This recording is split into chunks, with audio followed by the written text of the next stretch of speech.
There is so much to unpack here before we get into today's video. I just want to let you guys know that this video is for educational purposes only. Please remember to be kind to everybody everywhere in your everyday life, in your home, in the grocery store, and especially in the comment section down below. Please do not show hate to anybody anywhere. So good morning, good morning, good morning. How is everybody doing today? I hope you all are having an amazing day. I hope you all have had a wonderful week. Hope everybody is feeling good. So in today's video, we are going to be talking about the Gene Hackman situation. And if you do not know who Gene Hackman is, which I'm assuming a lot of y'all probably do, or y'all have seen him in movies before, I'm gonna tell you all about him. And this is such a mind-bending type of case. And make sure you stay to the end of this video because I really want to know what y'all think before we get into it.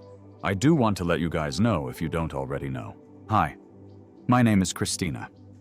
I do have a second channel, which is Casually Christina. We just do things way more casually over there. If you guys are not over there, if you're interested in content, like what I eat in a day, food stuff, workout stuff, vlogging, my life, my property, all of that type of stuff, that is being posted over on my second channel, which is Casually Christina. I also have a Patreon. My Patreon is for 18 and up and over there. We just talk about more personal stuff. We go live over there once a month.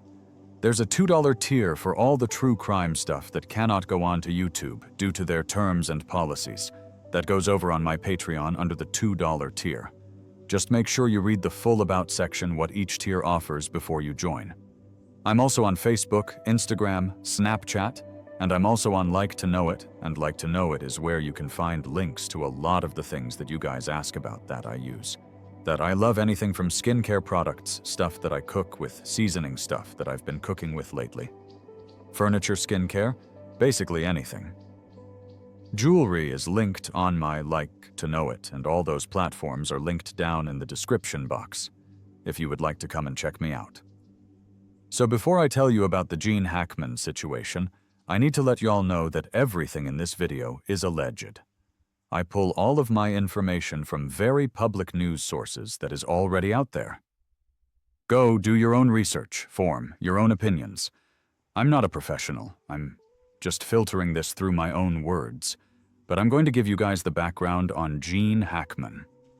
Then we're going to get into his situation with his first wife, and then his most recent wife, which, spoiler alert, was 30 years younger than him, and as you can imagine, probably caused a little tension in the family, all the way to what happened last month, and the bizarre stuff surrounding it. So Gene Hackman was born on January 30th in 1930 in San Bernardino, California, to his parents, Anna and Eugene. He also has a brother named Richard. Gene's family moved around quite a bit before settling in Danville, Illinois. And Gene's father, Eugene, operated the printing press for the local newspaper. See, Gene's parents ended up getting a divorce when Gene was just 13 years old, and his father left not long after the divorce, so Gene knew from a young age that he wanted to be an actor. He was reportedly 10 years old when he made this decision, but he knew that he needed to grow up a little bit more before he could do that. So as Gene got older, he attended Storm Lake High School, and when he was 16, he lied about his age so he could enlist in the US. Marines, imagine that, especially when you see the way that things are. Nowadays, like, he lied about his age so he could go into the military.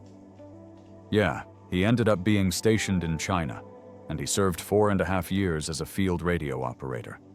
Gene was discharged in 1951, and this is when he moved to New York City, where he worked several different jobs after that. He made his way back to Illinois after his mother passed in an accidental fire. He briefly attended the University of Illinois before he decided to move back to California, and this is when Gene started pursuing his acting career. I mean, talk about humble beginnings, and being all over the place and knowing that he wanted to be an actor. Ever since he was very young, they're saying 10, and him going into the military and all this stuff and going back to where his mom was after her passing, and then finally pursuing his acting career. It was 1956 when Gene joined the Pasadena Playhouse, where he ended up making friends with another aspiring actor, Dustin Hoffman. They were seen as outsiders, and they were voted least likely to succeed. Imagine that Gene actually got the lowest score the Pasadena Playhouse had ever given anybody, and this just motivated Gene even more. He wanted to prove everybody wrong. So Gene took on several off-Broadway plays, and then in 1963, Gene made his Broadway debut, and then not long after that, he was in the successful Any Wednesday play, which opened the door for Gene to start working in actual films by the 70s. Gene was a breakthrough, and he was a successful actor, just like he had always dreamed of being. He actually ended up being nominated for an Oscar for his role, and I Never Sang for My Father, and he won his first Academy Award for Best Actor for his performance in the crime drama, The French Connection in 1974. Gene appeared in what would become one of his most famous comedic roles as Harold the Blind Man in The Young Frankenstein. Throughout the 1980s, Gene alternated between lead and supporting roles, and almost all of them were very successful. I mean, he was the bad guy in some roles, and he was the good guy in some roles. He had a really unique voice, and he was very successful in 1991. Gene played in the Western Unforgiven, which was directed by Clint Eastwood, and Gene didn't really want to take on this role, but Clint Eastwood convinced him to the role, ended up getting Gene his second Oscar for Best Supporting Actor, and this movie also won Best Picture. Not too bad for the guy that was voted least likely to succeed, right? Gene spent the rest of the 90s in the early 2000s going back and forth between being on Broadway and also acting in movies. Then in 2004, Gene was 64 years old. When he gave a rare interview to Larry King in the interview, he announced that he had no film projects lined up, so he believed that his acting career was over. And then in 2008, Gene confirmed that he had officially retired in 2009. Gene said the straw that broke the camel's back was actually a stress test that he took in New York. And the doctor basically advised him that his heart was not in any kind of shape for him to continue to be put under stress. So that's when he called it quits and said, "Okay, I'm done." In the meanwhile, Gene did write 3 historical fiction novels and narrated some episodes of documentary series. As for his personal life in 1956, Gene married a woman named Faye. Together, they went on to have 1 son and 2 daughters, and it is said that Gene was frequently gone from the home because he was on the road filming different movies. Gene and Faye did go on to get a divorce in 1986 after 3 decades together in December of 1991. Gene married a woman named Betsy Arakara after they had been dating for 7 years. Betsy was a classical pianist who was 30 years younger than Gene, so you can only imagine the looks and the talks from family and friends and people around them. I am just assuming here, or guessing, that people were thinking that Betsy had certain intentions. She's 30 years younger than him, all of that. Betsy was born on December 15th of 1959 in Honolulu, Hawaii, and she was raised as an only child by her mother, who was a businesswoman. Betsy studied social sciences and communications at the University of Southern California from 1981 to 1983. She later went on to get her master's degree in liberal arts at St. John's College in Santa Fe, New Mexico. Betsy and Gene met each other in the 80s, while she was still working part-time at a fitness center in LA together. They bought a property in the mountains in Santa Fe, where they worked with architects to convert a 1950s block building into a beautiful home. I mean, it was featured in the Architectural Digest magazine back in 1990. I mean, it was stunning. And then Gene and Betsy were also business partners in a local Asian restaurant in January of this year, 2025. Gene turned 95 years old. What a blessing to make it to 95. However, he hadn't really been seen out in public since March of 2024. Where he seemed to be doing? Okay. I mean, he was older. Y'all can see this video here for 94 years old. He's looking good in my opinion, sadly. In February of this year, 2025, news broke that both Gene and his wife Betsy had been found deceased in their home, under some pretty, we'll just say, peculiar circumstances on February 26th. A maintenance worker that was concerned about Gene and Betsy ended up calling the security for help. When neither Gene nor Betsy answered their door after he had basically been knocking on it for a while when the security showed up. They started looking all around. They were looking in the windows to see if they could see anything that looked out of place. But this is when they saw Gene and Betsy's bodies. So they look in, they see Gene and Betsy's bodies. They call 911. I'm over at their property, there's no address here. So I have to meet the ambulance or the police, whoever down at the gatehouse, I'll bring them up here. Okay, I have no idea. You don't know. Okay, that's fine.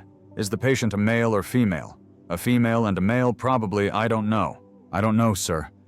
Just send somebody up here real quick. Okay. Are they awake? I have no idea. Are they breathing? I have no idea, I'm not inside the house. It's closed. It's locked. I can't go in, but I see them. She's laying down on a floor from the window. Okay. When the officers showed up, they discovered that Gene's body was in a mudroom near the kitchen. He was near his cane, and he appeared to have fallen. Betsy was found in a bathroom. One of their dogs, Xena. She was also found deceased in a crate near Betsy's body in the bathroom closet, scattered around on the countertops were like some pills and a prescription bottle, and on the ground near Betsy was a space heater. However, Betsy and Gene's other dogs that were on the property were found alive. One of them was actually guarding Betsy's body when the officer first entered the home. So they go into the home. They're both deceased in 2 different rooms, as well as a dog being deceased. But then you've got 2 dogs that are alive. Officers on the scene noted that it appeared that they had been deceased for a while. I mean, one officer even said that it appeared that Betsy's hands and feet were mummified. Here's some body cam footage from an officer that responded that day. I would communicate with her pretty much on a weekly basis. Just a normal person, you know, and I want them to see that both of them. Sorry, they're very brief, just brief. And I told them we were supposed to go in and they were like, okay, because I was like, you could be in there. We don't know, I've got a way to get a hold of his kids. And so, a friend of theirs, I got a hold of him. He's got a hold of the lady that's in charge of the estate, and she's saying that she just talked to Betsy a couple of days ago, so I don't see how, but they will. She wants you to call her. Yeah, we will. We're just trying to. Because who they are, I don't have one on me. I just want to keep this limited. Oh yeah, as much as possible, because once this gets out, you know how this is going to turn with, you know? So we got to figure out what's going on first. My concern is a carbon monoxide. So I want to have them. He has a couple of kids. Okay, that from previous they didn't have any kids together. Okay. Well, we just now found a way to get in contact, right? Let's just try to limit. Yeah. Oh yeah, everyone, we're on the MT, guys. Look, you guys, please don't tell anybody. So anyone that I'm involving is close because I worked for 16 years. Everything was tight. I've worked for 28, and the bottom line was, don't ever mention our name. Right, privacy? No, that's understandable. Like I said, we just want to figure out what's going on. Oh, sure. No, I understand, because that's going to be the question, what happened? And we need to figure that out. Obviously, the situation seemed a bit strange, and when the sheriff gave his first press conference, he said this. What's the latest on the investigation? You know, we've struggled to release as much information as we have. You know that the search warrant was executed just before 10 o'clock p.m. last night. And so they've been working diligently through the night and starting again in the morning to completely process the scene. Can you confirm if they have been deceased for a long period of time? I was told maybe a week or 2. You know, All I can say is they have been deceased. Deceased for quite a while, you know. That's better suited for Omi and the experts, but it sounds like they had been deceased for a while. And I don't want to take a guess in reference to how long that was. You guys are ruling out foul play, though. We're not ruling it out. What I did state was there was no obvious, sign or indication of, you know, a foul play. There was no immediate, sign of foul play. I haven't ruled that out yet. This is an investigation, so we're keeping everything on the table. You know, I think the autopsy is going to tell us a lot, and any evidence that we collect. But, I haven't ruled any of that out yet. Can you talk about the carbon monoxide? I expect I know they tested for that. Yeah, so, you know, obviously, I wouldn't say odd, but, it's not normal to find two people deceased in the residence. That's concerning. And then there was also a dog that was in a kennel that was also found deceased. We don't know the cause of that, obviously. But, you know, on our experience and working on cases like this, that is a possibility. Because of that, we called in the fire department. We called in P&M to go through the house, do some testing, to figure out if it was even safe for our officers to go in and process the scene and execute the warrant. They stated that it was safe. You know, I don't have the details of exactly what they located or what they didn't locate. It was determined that it was safe. We had been going in and out of the house. I don't know if that affects, you know, if there was a concentration of any gas, including carbon monoxide. So, you know, that's yet to be determined. So they did not suspect foul play. But the circumstances of their passing were definitely suspicious enough to warrant some sort of investigation. Then, on March 7th, the medical examiner released her findings, and she determined that Betsy passed first after suffering from hantavirus, which is, I had never heard of this before, y'all, but it is allegedly a flu-like virus that is transmitted through rodent droppings. She said the gene had passed from a combination of severe heart disease, high blood pressure, and advanced Alzheimer's disease, the cause of death for Miss Betsy Hackman. Aged 65 years is hantavirus pulmonary syndrome. The manner of death is natural.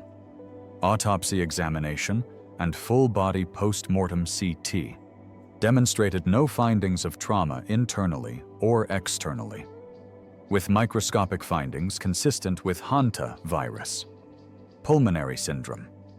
Laboratory testing was positive for hantavirus at a clinical lab with required confirmation testing, positive at scientific laboratories, division testing for COVID.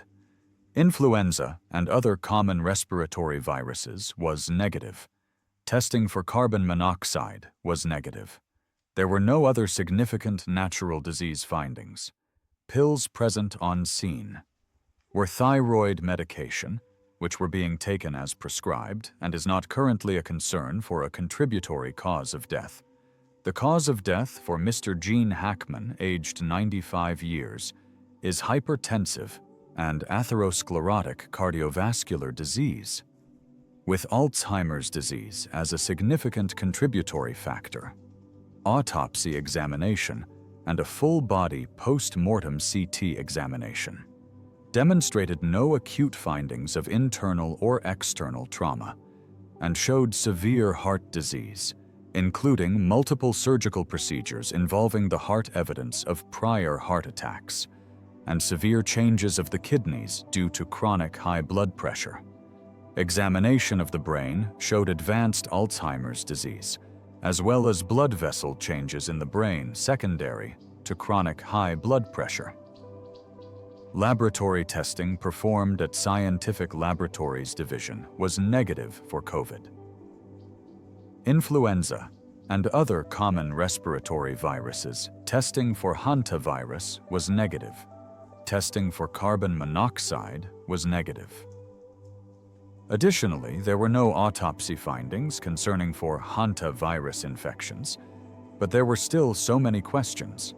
Mainly, I mean, if they did not pass at the exact same time, who passed first? How were they not found sooner? Why didn't Betsy get help? It just doesn't make sense for them to both be passed away in the same house together, and the dog.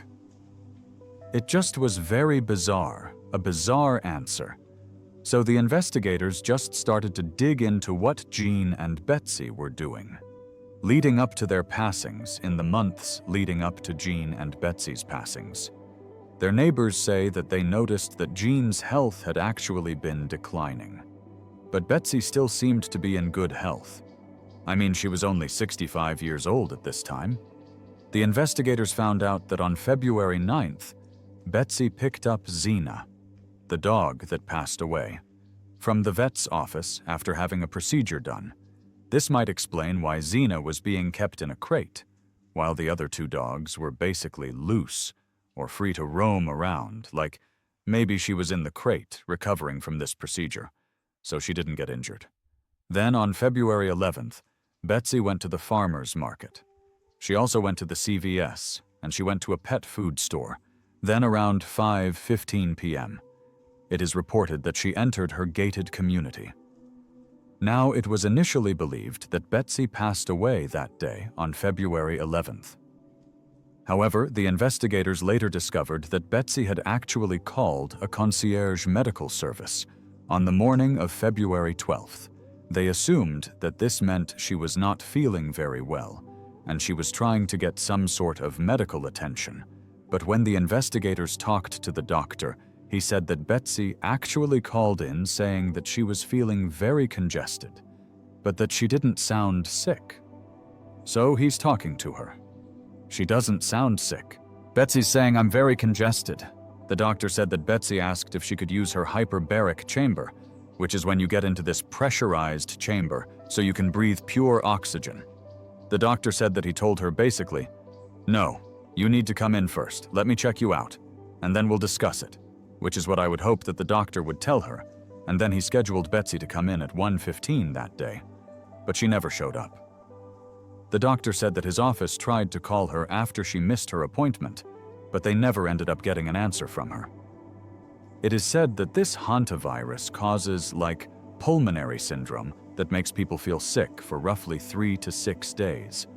Then they transition into the pulmonary syndrome phase, where they have like fluid in and around their lungs at that point. People can actually pass away really quick within 24 to 48 hours if they don't get medical treatment, and that is so wild to know. I never even heard of this, and that, the droppings. You can catch an infection from it, and that quick, like within a week, be gone. So the investigators and the medical examiners believe that Betsy actually passed away first, and that she passed away sometime after she spoke to the doctor's office on February 12th. They also believe that John passed about 1 week later on February 18th. They got this data actually from his pacemaker that showed that there was cardiac activity on February 10th. But then on February 18th, there was a record of abnormal heart rhythm. This was the last record of heart activity. This would mean that John was home with his deceased wife for about a week before he passed away. The medical examiner believes that this can be easily explained by his advanced Alzheimer's disease, and it is believed that because of this, he would likely have been unaware that she or Xena had passed away. Vets concluded that Xena passed from starvation and dehydration due to being locked in the crate. Both Jean and Betsy's passings were ruled to be from natural causes, but the investigation is still open for now. Something that I found that was interesting is according to Betsy's hairdresser, Jean, and Betsy had 2 strange interactions with a man just a couple months before their deaths. In this Bodycam footage, Betsy's hairdresser talks about how Betsy told him that she was being followed on 2 separate occasions. In December, by an individual that she had never seen before, maybe the not this last haircut. color and cup of the hair, the color and cut in December. She mentioned to me that, there was a man that had parked outside of their gate and followed them. Oh, on 2 separate occasions, I believe, is what she told me. One occasion is when they went to White Rock. They went and had lunch there, and the guy followed them from parked outside of the gate, followed them from the gate of the residence, all the way to White Rock. Are you familiar with the house, the layout, like the way? Only from, so there's like a guard shack, the main gate, and there's another gate up on top that you specify which gate. She didn't specify which gate, but she also didn't know how long this person had been parked there. The main gate, or second gate. She didn't really say, but she said Chris Farm surprised that security didn't. Okay, how he got there, or got, because she said when we left. She says I noticed that this car had followed us from the residence to White Rock. She said we went and had lunch. The guy pulled out a folder of photos of her husband and wanted him to sign them. Okay, and I said we were sitting here, and I said that's so weird because Santa Fe's not a place of paparazzi stuff. But need it, I said to her. I said this is weird. I said this is not Santa Fe. I said, did you call or say anything? And she said I told him that she approached him and said I told him he needed to have more respect. Yeah? And so she says we left. And then I think it was the second occlusion, the same person followed them towards Pickles now. You may be wondering what is going to happen to Gene's $80 million estate. Well, Gene did have a will that was created back in 1995, and it lists Betsy, his wife, as his sole inheritor to his fortune. Now, Betsy's will states that if her and Gene passed within 90 days of each other, that she would like all of the proceeds of their estate to go to charity. Seems a bit strange, given that Gene has children, and when I heard that, I felt like, I don't know. I don't have that type of fortune. If anybody has that type of fortune, I would love to know. If that's maybe like a normal thing that way you're trying to set it up. So somebody doesn't come after you, but it almost seems set up like they knew somebody could come after them someday. I mean, this was set up back in 1995. Again, I'm sure in my opinion, people had issues about the age gap, they always do. But especially back then, 30 years. Obviously, she loved him. She was still living with him and taking care of him all the way up until he just passed away at 95, and she was 65. But nobody would have been able to tell that back then people would have thought, probably she just works at this gym. And now she marries him, and he changes his will to only include her in it. I would have to guess there was some family drama going on there. Now, Gene's son has since hired a trust and an estate attorney, which, I bet he has. I mean, hello. And this attorney has recently petitioned the court to block the sheriff's office from releasing any kind of pictures or videos or any more body cam footage or any audio conversations, any more details with the autopsy reports and the death investigation reports. He argued that when Gene and Betsy were alive, they valued their privacy and that they believed that releasing this information would cause unnecessary media frenzy and basically traumatized Gene's adult children, which I would think so too, like they obviously lived very private lives. However, there's other people that have suspicions about that. But I mean, I don't know. I could see it either way. New Mexico's laws already blocks public access to sensitive images. So the judge ruled that photos and videos showing Gene and Betsy's bodies, along with audio discussing the topic, will not be released to the public. However, the judge did rule that the final autopsy report, the toxicology report, and the depictions of Xena can be released to the public. Gene and Betsy's family vet has come out and said that the surviving dogs, Bear and Nikita, have definitely been affected emotionally by this incident.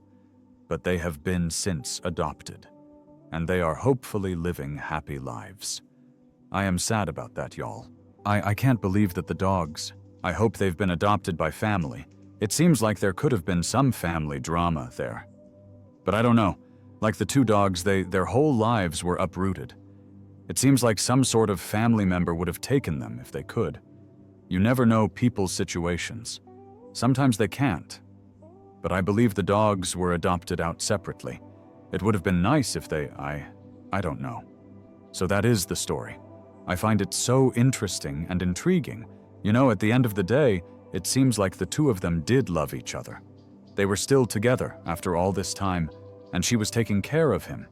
And if what the coroners say is true of how it happened, that is so sad.